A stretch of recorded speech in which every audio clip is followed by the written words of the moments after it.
بس یہی وہ وقت تھا کہ جب راکیش جھنجھنوالا نے اسٹاک مارکیٹ میں کیریئر اسٹارٹ کرنے کا فیصلہ کیا اور اپنی جمع پونجی سے پہلی رقم انویسٹ کی، جو صرف 5,000 انڈین روپیز تھی۔ جھنجھنوالا نے پہلی رقم 5,000 انڈین روپیز انویسٹ کی تھی، اس بات کا اقرار ان کے سب قریبی حلقے اب تک کرتے ہیں۔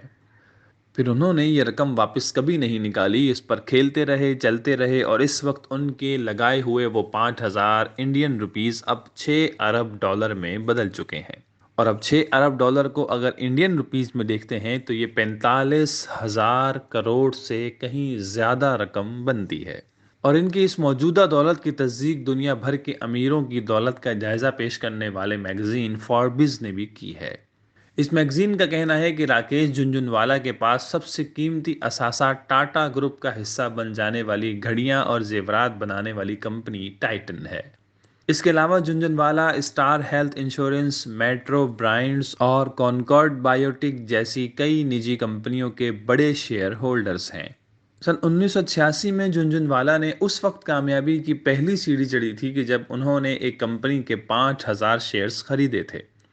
اس وقت اس کمپنی کا ایک شیئر صرف 43 روپے کا تھا، اور صرف 3 مہینے کے بعد اس شیئر کی قیمت بڑھ کر 143 143 روپے ہو گئی تھی۔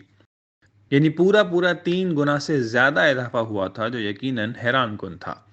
اسٹاک مارکیٹ کے کچھ حلقے انہیں وارن بفیٹ سے بھی ملاتے ہیں، کیونکہ وارن بفیٹ کی ابتدائی کہانی بھی جھنجھنوالا سے ملتی جلتی ہے۔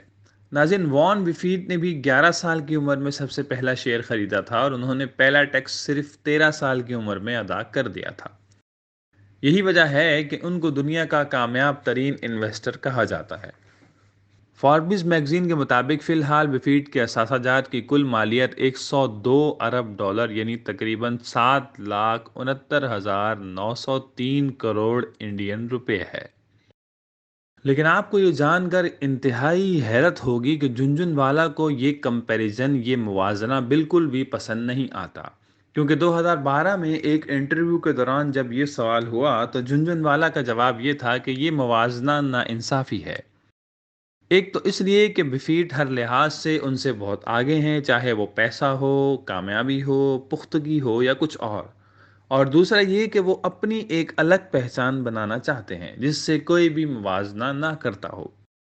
وہ کہتے ہیں کہ میں کسی کی پرچھائی یا کاپی نہیں بننا چاہتا کہ کوئی کہے کہ میں فلاں جیسا ہوں، فلاں جیسا ہوں، فلاں جیسا ہوں، بلکہ راکیش جھنجھنوالا راکیش جھنجھنوالا ہے۔ میں اپنے طریقے سے زندگی گزارتا ہوں، کسی کے طریقے سے نہیں گزارتا۔ وہ کرتا ہوں جو مجھے پسند ہے، جسے کرنے میں مجھے اچھا لگتا ہے، کسی کے طریقے پر نہیں چلتا۔ ویسے جو اتنا بڑا انویسٹر اور اتنا بڑا کاروباری شخص ہو اور وہ کسی کیس میں نہ پھنسے، ایسا انڈیا میں نہیں ہو سکتا۔ یہی وجہ ہے کہ راکیش جھنجھنوالا بھی securities and exchange board of India, جس کا شارٹ فارم CB ہے، اس کے نشانے پر کئی دفعہ آ چکے ہیں۔ جیسا کہ پچھلے سال ہی کی بات ہے کہ ان کی بیوی ریکھا جھنجھنوالا دیگر 8 افراد کے ساتھ انہوں نے ایپٹیک لمیٹڈ کے شیئرز میں انٹرنل ٹریڈ کا کیس بھگتا تھا اور 37 کروڑ روپے کا جرمانہ بھی ادا کیا تھا، جس میں سیٹلمنٹ چارجز، غیر قانونی منافع کی ادائیگی اور سود کے چارجز بھی شامل تھے۔ اسی طرح 2018 میں ایک انٹرنل ٹریڈنگ کیس کے سلسلے میں جھنجھنوالا کو 2.48 یعنی 2,48,000 روپے جرمانہ دینا پڑا تھا۔ ناظرین، اسٹاک مارکیٹ میں ان کی مسلسل کامیابیوں نے انہیں بہت زیادہ مشہور کر دیا ہے۔ اس مارکیٹ میں ان کے بارے میں کہا جاتا ہے کہ وہ ایک پارس نما شخص ہیں، یعنی وہ جس چیز کو چھو لیتے ہیں وہ سونا بن جاتی ہے۔ اور انڈیا کا امیر آدمی ہو اور وہ بالی ووڈ کی رنگینیوں میں نہ گھسے، ایسا کم ہی دیکھنے میں آتا ہے۔ تو جناب، راکیش جھنجھنوالا بالی ووڈ میں نہ صرف اترے بلکہ اتنا اترے کہ کچھ فلموں کے پروڈیوسر بھی رہے۔ ان کی پروڈیوس کی ہوئی فلموں میں چند مشہور فلموں میں سے ایک انگلش ونگلش، کی اینڈ کا اور شمی تاب وغیرہ بھی ہیں، اور موصوف مشہور TV چینل زی میڈیا کے کافی بڑے شیئر ہولڈرز بھی ہیں۔ اور راکیش جھنجھنوالا تمام مارکیٹ میں اپنی فرم ریئر انٹرپرائز کے پلیٹ فارم کے ذریعے کام کرتے ہیں۔ وہ اکثر اوقات کسی بھی کمپنی کے 5 سے 15% شیئرز خرید لیتے ہیں اور ایک اہم شیئر ہولڈر بن جاتے ہیں۔ پھر جو وہ کہتے ہیں کمپنی کو سننا پڑتا ہے کیونکہ وہ اہم ترین شیئر ہولڈر ہوتے ہیں۔ وہ بیک دی ڈور رہتے ہیں لیکن بہت طاقتور ہیں۔ یہی وجہ ہے کہ اسٹاک مارکیٹ میں اگر یہ پھیل جائے کہ جھنجھن والا نے فلاں کمپنی کا شیئر خریدا ہے تو اس کمپنی کے شیئر کی قیمت خود بخود آٹومیٹکلی بڑھنا شروع ہو جاتی ہے، اور اگر یہ بات پھیل جائے کہ وہ فلاں کمپنی کا شیئر بیچ رہے ہیں تو اس کمپنی کے شیئرز کی قیمت آٹومیٹکلی گرنا شروع ہو جاتی ہے۔ لیکن آپ کو یہ بات بھی بتائیں کہ بہت کم ایسا ہوتا ہے کہ وہ شیئر کسی بھی کمپنی کے بیچیں، کیونکہ وہ صرف خریدار ہیں۔ تو ناظرین، یہ تھی راکیش جھنجھنوالا کی کچھ باتیں، ان کے بارے میں کچھ معلومات۔ امید ہے آپ کو فائدہ ہوا ہوگا۔ اگر آپ کو فائدہ ہوا ہے تو اس کو دوسروں کے ساتھ شیئر بھی کیجیے، اور ہمارے چینل کو بھی جاتے جاتے سبسکرائب کر لیجیے۔